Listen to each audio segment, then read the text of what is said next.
My dear friends, there is a fascinating story in the book of Judges in the Old Testament about a time when Yahweh was going to have Gideon lead the Israelites in battle against the Midianites. And the Israelites had 32,000 soldiers that were commissioned for this battle. And at the beginning of the conversation between Yahweh and Gideon, Yahweh made it clear to Gideon that he did not want the Israelites somehow to go into battle with the Midianites, and because they had 32,000 soldiers, when they won the battle, to somehow think that it was because of their power, or because of their strength, or because of their success.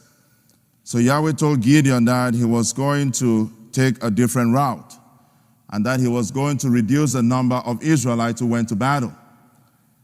So they started with 32,000 soldiers, and by the end, they were down to 300 men who were going to go to battle.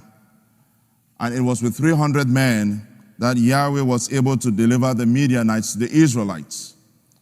And I think at the end of that story, Gideon got the point, and I think the Israelites also understood that in the end, we must understand that every success in life is not simply the fruit of a human achievement. That we must understand that our successes or our victories, in essence, are a manifestation of a kind of cooperation, a cooperation in which God has primacy, and the human person is simply collaborating or cooperating with God's providence.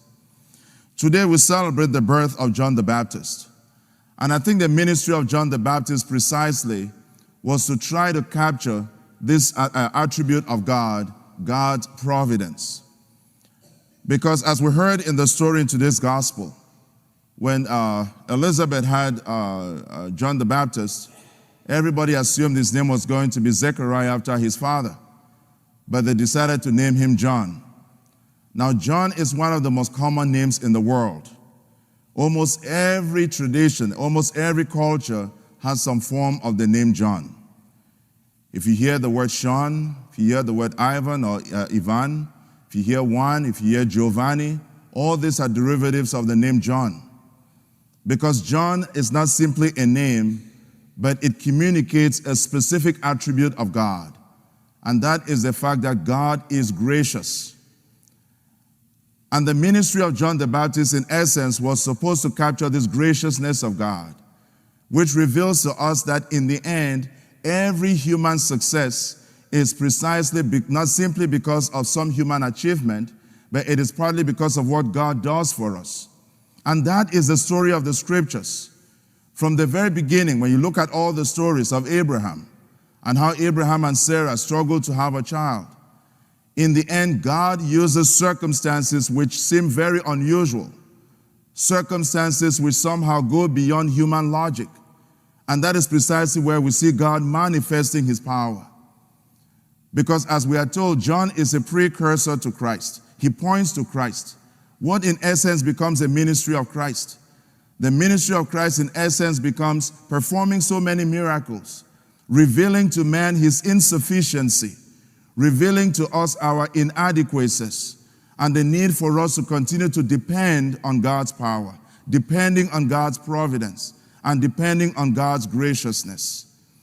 And therefore, when John the Baptist was born, the very fact that his parents chose to give him the name John was to capture the very essence of the mission of Jesus Christ, the man he was pointing to.